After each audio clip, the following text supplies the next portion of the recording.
우리 하나님께 영광의 찬양 박수를 올려드립시다. 감사합니다. 네.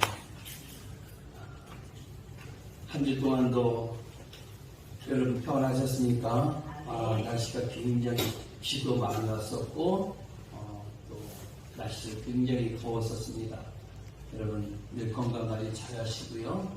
늘 하루하루 하나님이 주시는 하나님 공급하시는 힘으로 말미암아 여러분들 승리하시고 늘 기쁨과 감사와 여러분 삶 속에 날마다 충만하시기를 주님의 이름으로 축복합니다. 여러분 사랑합니다. 여러분 축복합니다. 오늘 하나님의 말씀을 함께 보겠습니다.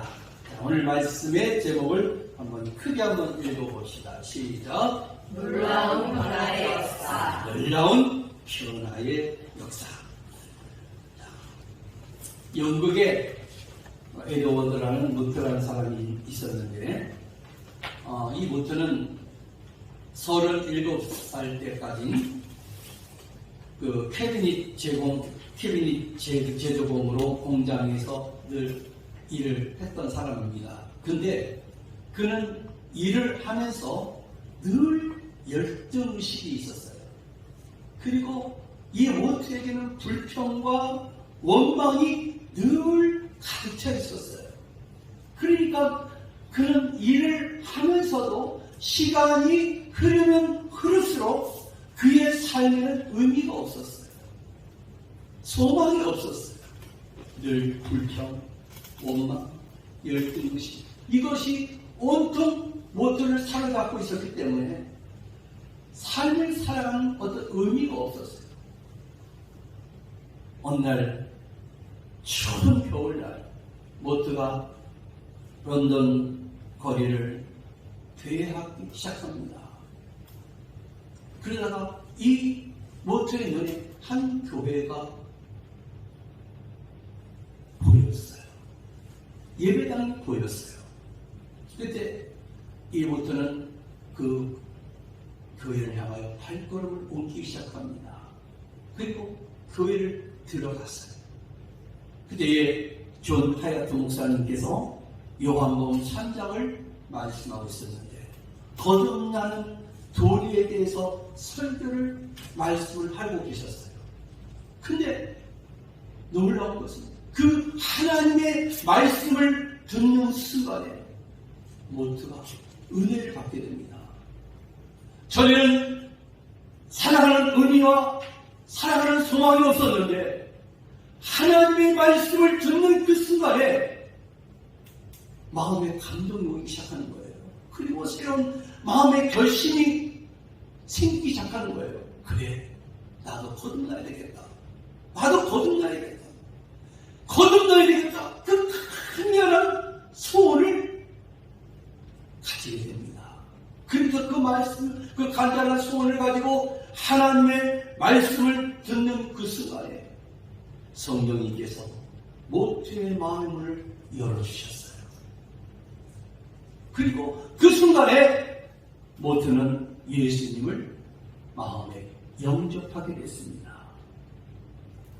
그리고 모트가 열심히 신앙생활을 하기 시작하면서 이제는 자신이 변화가 일어나기 시작했어요.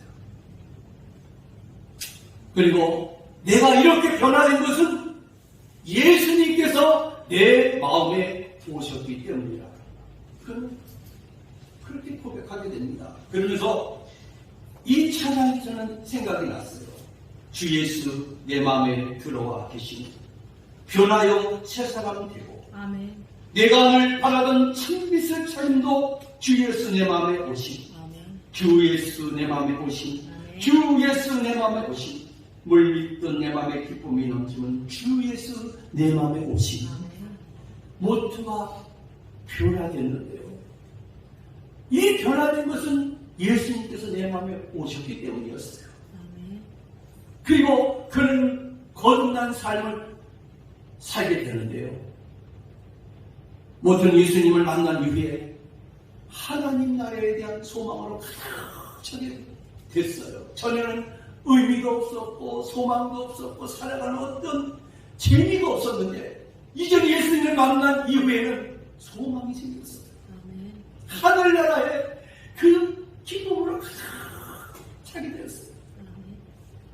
모트는 전에 하던 일을 계속했지만 전에는 일을 하면서도 재미가 없었어요. 늘 불평하고 원망하고 늘 열등의식 때문에 일을 할 때도 일이 재미가 없었어요.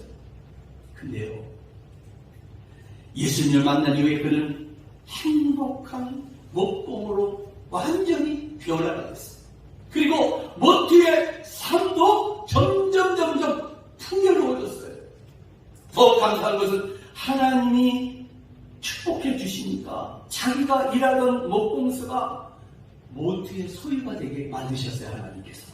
그리고 사업장이 점점 확장이 되었고 점점 커지게 되었어요. 아멘. 결국 에드워드 모트는 성공적인 사업가가 되었어요. 예수님의 첫사랑을 기억하면서 1834년에 이 에드워드 모트는 감사의 찬송기를 썼습니다.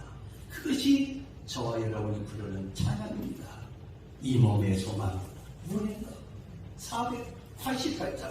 이것이 바로 에드워드 모트가 지은 이 찬송의 가사였어요. 우리 1절 한번 불러볼까요? 이 몸의 소망 무인가.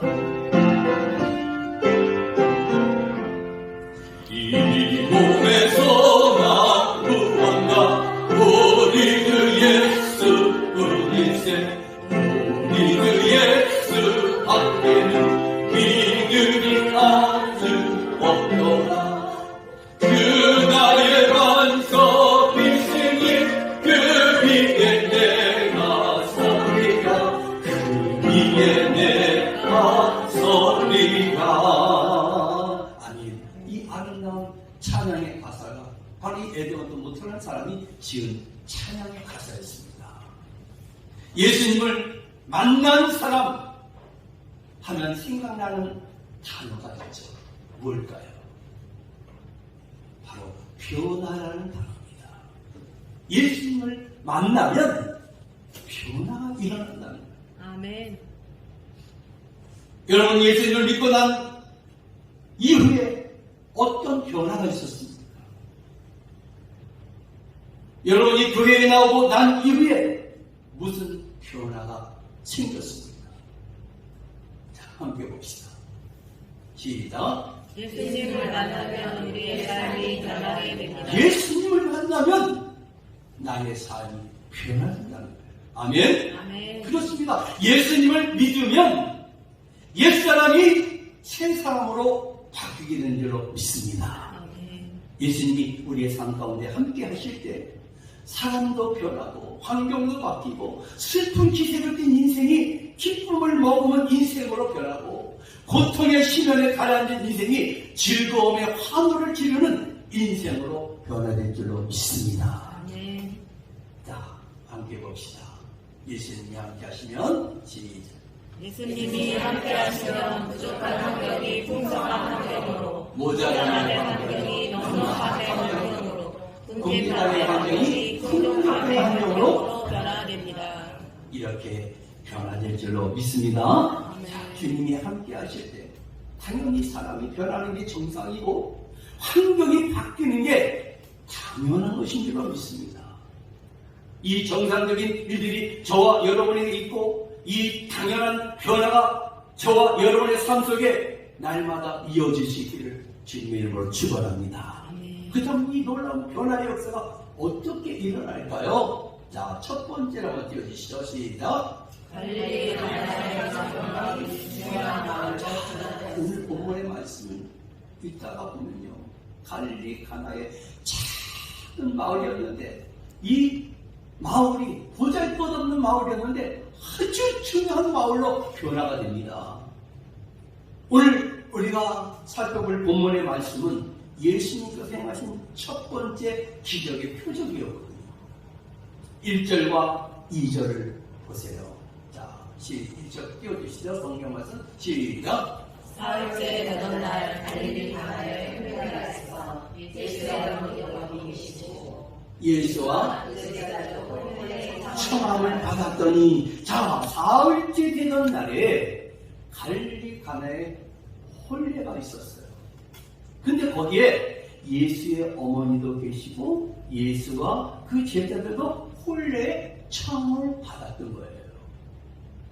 여기 가나는 나사렛에서 멀지 않은 평범하고 아주 작은 마을이었어요. 그 마을에 혼인잔치가 베풀어졌어요. 예수님의 첫 번째 기적은 이스라엘의 수도인 예루살렘에서도 아니고 많은 사람이 왕래하는 광장도 아니었고 하나님의 성경도 아닌 한 소박한 작은 마을 갈릴리에서 베풀어졌다는 거예요. 자, 함께 봅시다.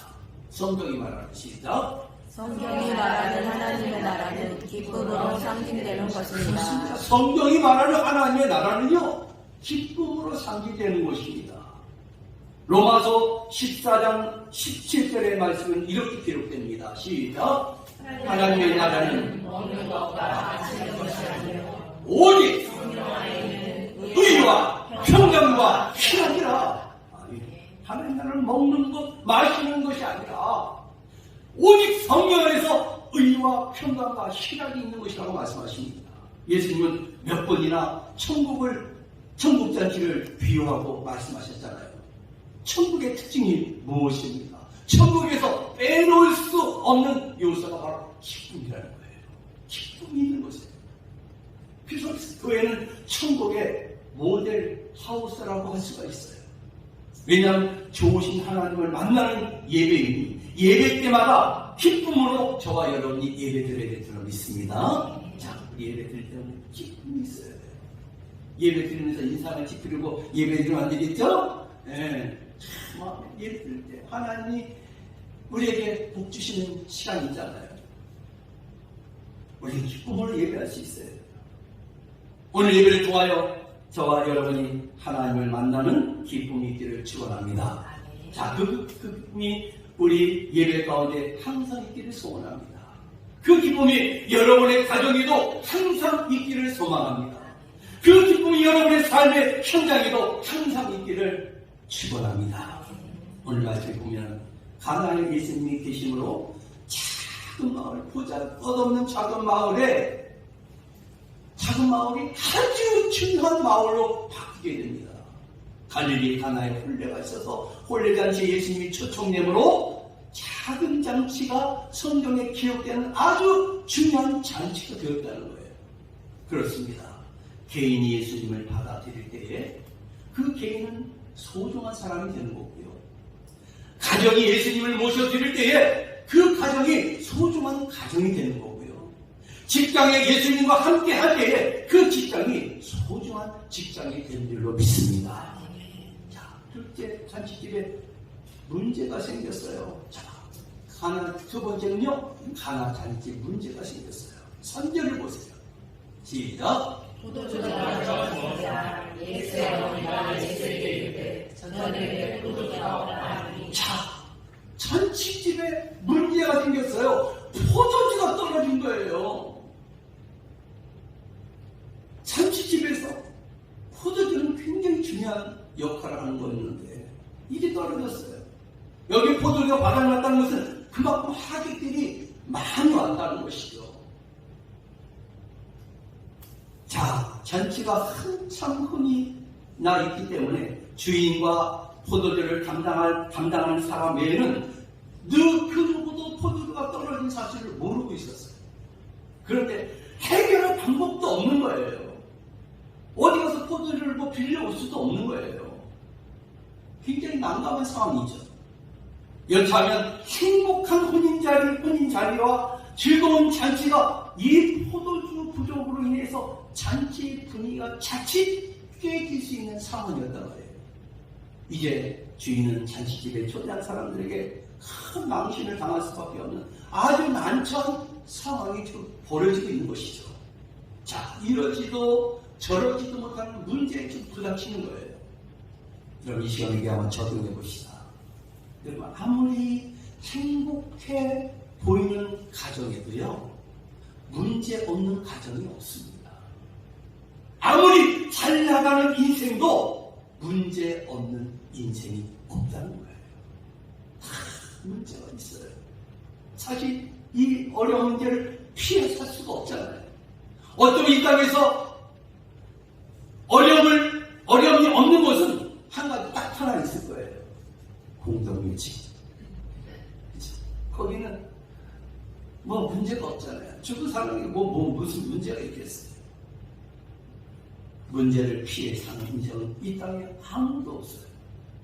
부모로 들어가서 하객들이 다들 흥에 겨워서 눈치채지 못하고 있을 때 예수님의 어머니 마리아가 그 문제를 발견한 거예요. 그래서 예수의 어머니가 예수님께 저녁에 포도주가 없다 하니 그랬잖아요.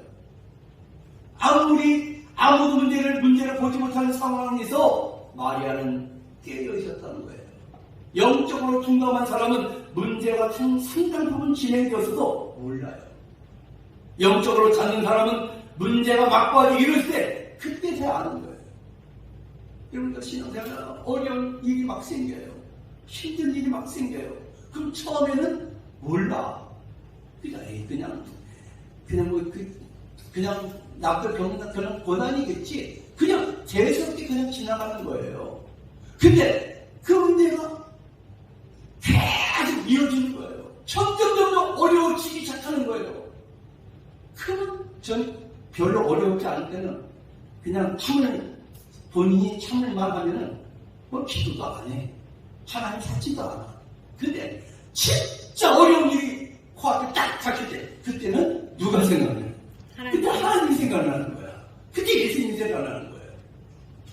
평소에는 몰랐는데 그러니까 영적으로 둔감하면 처음은 몰라요. 나중에 한단 말이에요.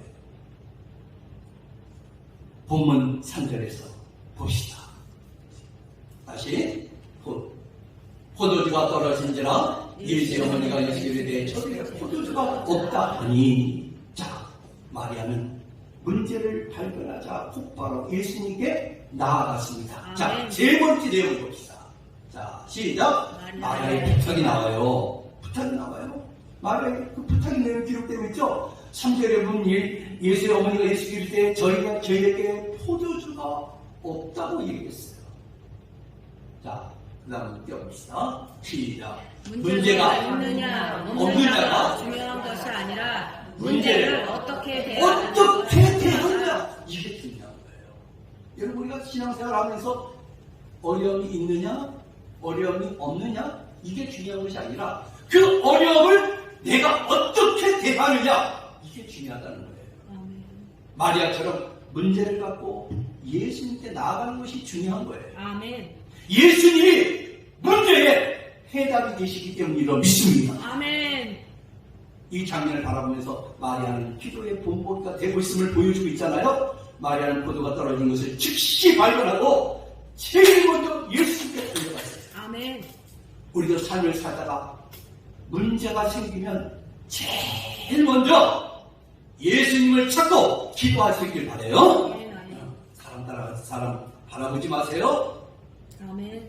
너희는 세상의 방백을 의지하지 말라.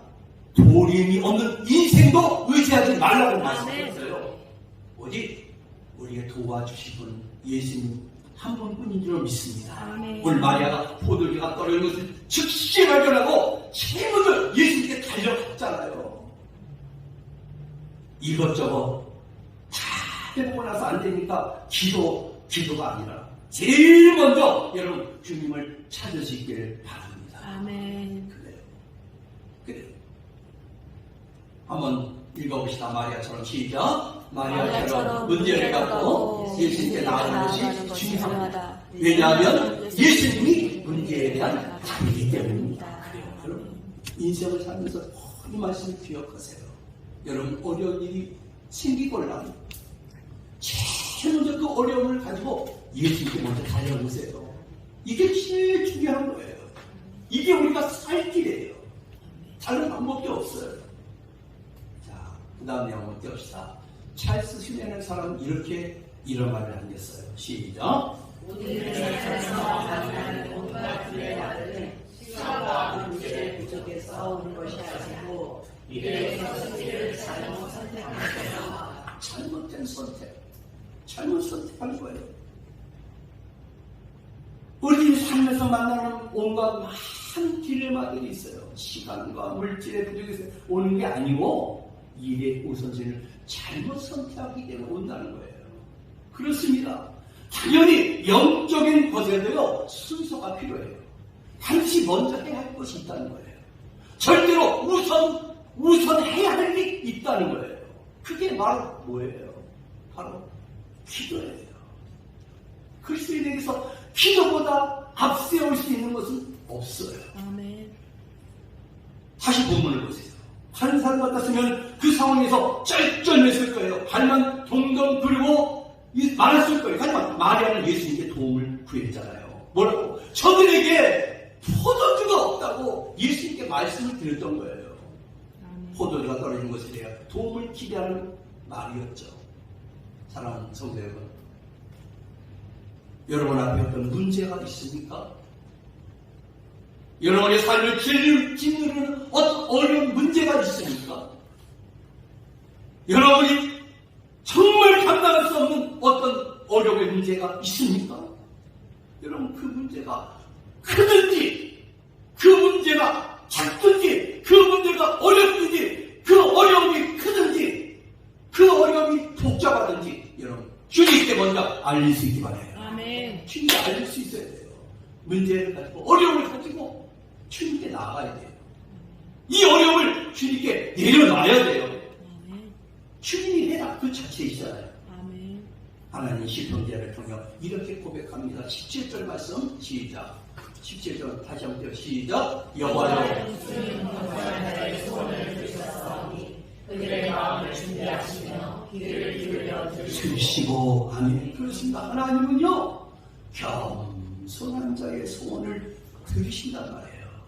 겸손한 자의 소원을 들으셨사오니 그랬잖아요.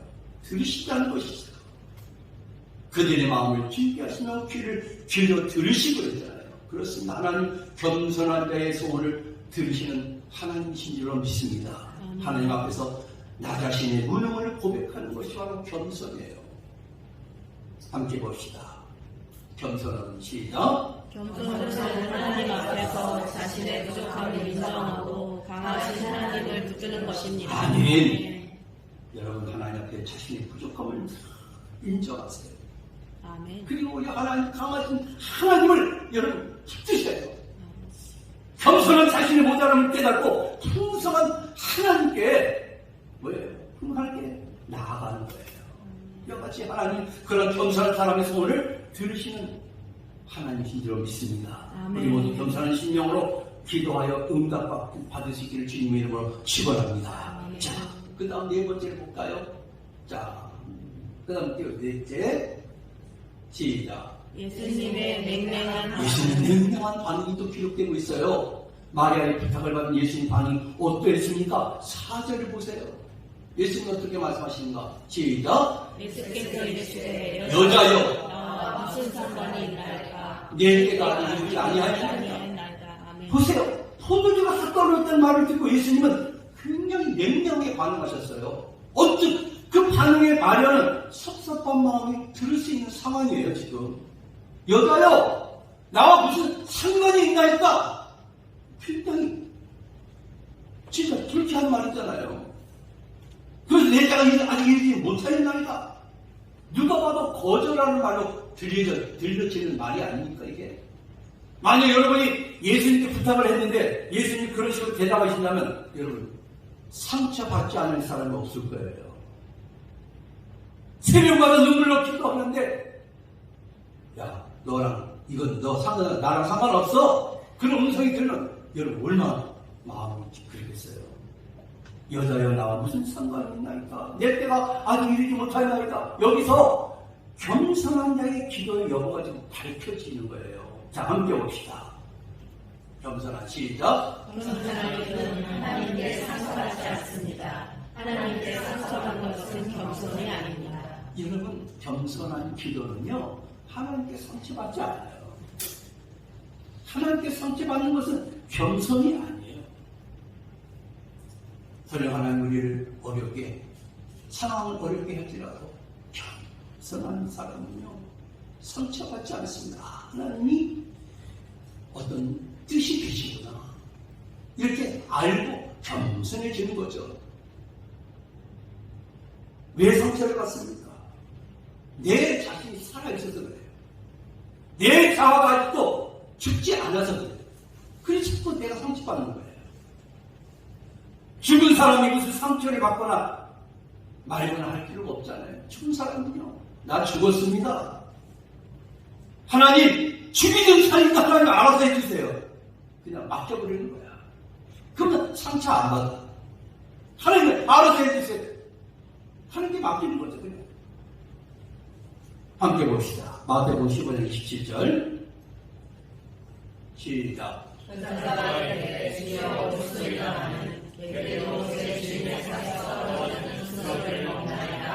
이런 마태복음 15장 20절 이하에 나오는 말씀인데요. 가나안 여인의 믿음이 지금 보여지고 있어요.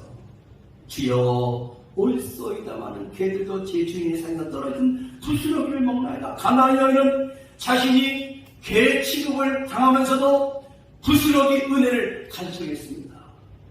그때 예수님은 미소 띤 얼굴로 예수님의 본심을 드러내셨어요. 그러면서 마태복음 15장 28절에 이 말씀을 주셨어요. 시작. 이에 예수께서 대답하여 이르시되 인자야 내 믿음이 크도다. 내 성기로 되리라 하시니 그때로부터 베드로가 나와. 아멘. 아멘. 예수님은요 처음부터 이 가나안 여인을 갖다가 골탕 먹이려고 한 게 아니었어요. 애적도 고쳐질 마음이 없어서 그런 말 한 거 아니었어요. 예수님은 어떤 특별한 의도를 가지고 그렇게 하셨던 거예요. 자, 그게 뭘까요? 함께 봅시다. 시작. 예수님 여자의 믿음을 테스트했던 거예요. 테스트한 거예요. 여러분 성경에는요 두 가지 시험이 있어요. 똑같은 시험이 있는데 영어의 성경에서는 일반적인 테스트가 있고요. 하나는 템테이션이라고 있어요. 두 가지 그 똑같은 시험인데요. 이 시험 테스트는 일반적인 그냥 여러분 보는 우리가 테스트 하잖아요. 뭐 시험 보고 뭐 하고 뭐 하는 다 테스트예요. 근데 템테이션이라는 것은요 유혹이라는 거예요. 유혹. 이거는 마귀가 씁니다. 마귀는 우리를 유혹해갖고 우리를 시험했는데 유혹해갖고 우리를 죄의 구렁텅이에 빠뜨리잖아요. 근데 예수님은 이 여자의 믿음을 유혹한 것이 아니고 일반적인 테스트였어요. 시험이었어요. 예수님이 이 가나안 여인이 시험이 통과되었을 때 예수님 말씀을 주셨잖아요. 여자여 내 믿음이 크도다. 내 소원대로 되리라 하시니 그때로부터 그의 딸이 나으리라. 할렐루야. 기적이 일어났어요. 자, 함께 봅시다. 시작. 그 믿음의 뜻을 잘 준비해갖고 이 기적의 선물을 받자 말이에요. 마리아의 관심과 예수님의 관심, 마리아의 관심은 포도주에 있었어요. 그러나 예수님의 관심은 관계에 있었어요. 그래서 마리아에게 이렇게 묻지 않습니까? 4절에 여자여 나와 무슨 상관이 나니까? 여기서 상관이란 한번 띄워봅시다. 시작. 여기서 상관이란 예수님과의 관계 곧 믿음을 말합니다. 여기 믿음을 말하는 거예요. 우리는 하나님께 고쳐만 달라고 해결해 달라고만 하잖아요. 어떨 때는. 그런데 하나님은 그보다 더 중요한 것은 너와 나의 관계를 원하세요. 그리고 하나님의 뜻대로 구했고 믿음으로 구했으며 깨끗한 심령으로 간절하게 구했는데도 응답이 없다면 이건 하나님의 때가 아직 이르지 않았기 때문인 거예요. 그럼 기다리면 돼요. 기다리면 돼요. 하나님의 때를 분별하는 영적인 센스가 우리에게 있기를 바랍니다. 아멘. 센스가 있어야 돼요. 여러분 이 찬양 함께 돌까요? 주님의 시간에. 여러분 주님의 시간에 우리 기다리실 수 있어요. 그의 뜻 이루어질 때까지. 자, 주님의 시간에 그의 뜻 이루어질 기다려. 우리 기다리라고 말씀하셨잖아요. 주님의 시간에 그의 뜻 이루어지니 기다려. 하루하루 살 동안 주님 인도하시니 주 뜻 기다려. 아멘. 주님은 기다리라고 말씀하십니다. 여섯 번째 말씀 볼까요? 자, 여섯째. 말씀을 알아듣는 마리아가 나와요.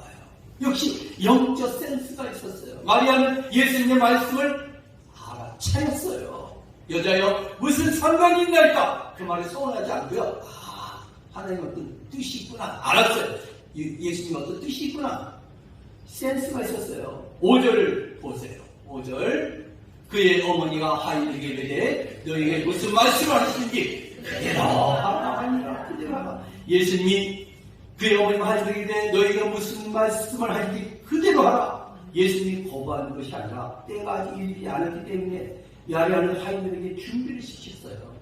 때의 문제는 예수님께 이름을 하고 사람이 할 일을 하는 거예요. 언제라도 주님의 때가 되어 말씀이 떨어지기만 하면 즉각 순종하는 준비를 갖추는 거예요. 마리아가 하인들에게 그렇게 지시를 한 것은 예수님의 말씀이 무슨 뜻인지 알고 있기 때문에 가능했던 거예요. 자, 함께 봅시다. 문제의 핵심을 깨달으면 시작. 문제의 핵심을 깨달으면 하나님께 구하는 것과 내가 해야 할 일을 구분하고 하나님께 구할 것은 기도하고 내가 해야 할 일은 성실을 다하는 것입니다. 그래요. 여러분, 이 핵심을 여러분 잘 깨달으시기 바라요. 하나님께 구하는 것과 내가 해야 할 일을 구분할 수 있어야 돼요. 하나님께 구할 것은 내가 또 기도하고 내가 해야 할 일은 또 최선을 다할 수 있어야 돼요. 여러분, 그냥 기도하고만 있으면 안 되잖아요. 여러분, 감나무가 저렇게 열렸는데 감나무 밑에 떨어가서 입을 벌리고 감이 내일에 떨어지기 기다리는 이 땅이 미련한 일 아닙니까? 가서 따야지. 내가 할 일을 해야지. 성경에도 일하지 않으면 먹지도 말라고 했잖아요. 수고해야지. 수고하지 않고 그냥 먹는 것은 이건 아니잖아요. 원치 않는 삶이거든요. 7번째 봅시다. 이제는 예수님의 때가 나와요. 예수님 때 하인들은 예수님의 말씀이 떨어지기만을 기다리고 있었어요. 자, 6절에서 8절 말씀이 있어요. 시작. 거기에 유대인의 경전이 지에 따라 두세 정도는 도랑머리 6이 놓였는지라 예수께서 그들에게 이르시되 항아리에 물을 채우라 하시며 아기까지 채우니 이제는 떠서 연회장에 갖다 주라 하시되 갖다 주었더니 자, 아멘. 그때 예수님 말씀하셨습니다. 그죠? 예수님의 때가 된 거예요. 예수님이 하인들에게 뭐라고 말씀하셨어요? 항아리 물을 채우라고 말씀이 떨어졌잖아요. 하인들은 예수님 말씀이 떨어지자마자 아무런 대꾸도 하지 않고 그냥 순종한 거야. 아까 마리아가 그랬잖아요. 예수님 무슨 말씀하시는지 그대로 하라고. 미리 알려줬잖아요. 그래서 예수님 말씀하니까 그대로 그냥 다 하는 거예요. 끝까지 순종하는 거예요. 자, 이 잔치집에 온 하객들에게 필요한 것은 포도주였지 물은 아니었거든요. 그래도 불구하고 하인들은 군말 않고 무조건 순종했어요. 무조건. 하인들은 항아리에 물을 채우라는 말씀에 아예 악어까지 그리 철철 넘치기까지 가득 채웠어요. 앵간 같은 사람은 물 갖다 채우라 그래? 귀찮잖아요. 그럼 악어까지 안 채우고 그냥 적당하게 그냥 채울 수도 있잖아요. 근데 이 하인들도 믿음이 있었어. 물을 갖다 채웠는데 아직까지 차면 물이 철렁철렁 넘치기 일보 직전이에요. 가득 채웠어요. 아주 넘치도록 아주 넘치도록 순종했어요. 순종했더니 물이 변하여 포도주가 되는 역사가 나타났잖아요. 자, 할렐루야. 오늘 마지막 찬양 불러볼까요? 예수님이 말씀하니까 이 기적의 역사가 나타났어요. 자, 예수님 말씀하시니 우리가 변화가 일어날 믿어요. 예수님이 말씀하시니 우리 변하여 포도주겠네. 예수님이 말씀하시니 우리 변하여 포도주겠네. 예수님 나에게도 말씀하셔서 새롭게 변화시켜 주소서. 아멘. 예수님의 그 다음 말씀은 더 순정하기 곤란한 말씀이었어요. 8분 한번 띄워봅시다. 이제는 떠서 연하게 갖다 줘라. 자, 물이 포도주로 바뀌기 위해 특별히 기도를 하신 것도 아니고 포도나무 가지라도 물에 넣었다 뺀 것도 아니고 항아리에 물을 치우자 하인들에게 곧바로 그 물을 연회장에게 갖다 주라고 했어요. 자칫한 하인들은 연회장에게 공개 망신을 당할 수 있는 상황이에요. 그럼에도 불구하고 그들은 말씀대로 그대로 순종했어요. 갖다 줬어요. 순종했단 말이에요. 누가 봐도 상식적으로 순종하기 힘든 상황이에요. 지금 이성적으로 순종하기 힘든 명령이란 말이에요. 합리적인 틀 안에서 순종하기 힘든 상황이란 말이에요. 그러나 하인들은 그냥 순종했어요. 순종했어요. 주인의 말에 무조건 순종하는 것이 하인의 정신인 것처럼 저와 여러분도 하나님의 말씀에 순종하려면 이 하인의 정신을 가져야 됩니다. 이 하인 정신을 갖지 않고는 말씀에 순종할 수가 없어요. 때로는 주님께서 비상식적이고 비이성적이고 비합리적인 것을 우리에게 요구할 수도 있어요. 상식에 매여있는 사람은 기적과 무관합니다. 이성에 묶여있는 사람은 기적을 체험할 수가 없어요. 합리적인 틀에 갇혀있는 사람은 기적이 비껴갈 수밖에 없어요. 사랑하는 성도 여러분, 기적적인 삶을 살기 원하십니까? 자, 함께 봅시다. 그렇다면 어떻게 될까요? 말씀에 기적적인 삶을 살아가요. 말씀에 순종하여 기적적인 삶을 살아가요. 마지막 절 한번 봅시다. 마지막 시작. 전보다 나중을 더 좋게. 자, 포도주 맛을 본 연회장이 신랑을 불러서 칭찬하는 거예요. 9절에 10절 마지막 볼까요? 시작. 연회장은 물러낸 포도주를 맛보고도 어디서 났는지 알지 못하되 물떠온 하인을 알더라. 연회장이 신랑을 불러 말하되 사람 하나 먼저 좋은 포도주를 내고 취한 후에 나중인 것을 내거늘 그대는 지금까지 좋은 포도주를 주었다 하니라. 칭찬이었어요. 칭찬이었어요. 그렇습니다. 말씀을 한번 봅시다. 예수님은 시작. 예수님은 좋게 만드시는 분입니다. 아멘. 처음에 그보다 낮은 것을 더 낮게 변화시켜 주신 분이 우리 주님이에요. 그 주님이란 말이에요. 그렇습니다. 우리가 정상적으로 예수님을 믿기만 하면 처음보다 나중에 점점 더 좋아지고 갈수록 우리의 삶이 나아질 줄로 믿습니다. 저 여러분에게 나날이 나아지는 이 하나님의 은혜가 우리에게 있기를 소원합니다. 말씀을 맺겠습니다. 문제는 어디에나 어려움 어디에나 다 있어요. 잔치자리에도 문제가 있다면 문제 없는 곳이란 없다는 뜻이죠. 어려운 문제를 어떻게 대하느냐, 이게 중요한 거예요. 저 여러분, 이 어려운 상황을 어떻게 대하세요? 어려운 일이 생기면 어떻게 하느냐 말입니다. 이제는 예수님께 나아가시기 바랍니다. 그분의 때를 기다릴 수 있어야 돼요. 때가 되면 예수님이 개입하실 것입니다.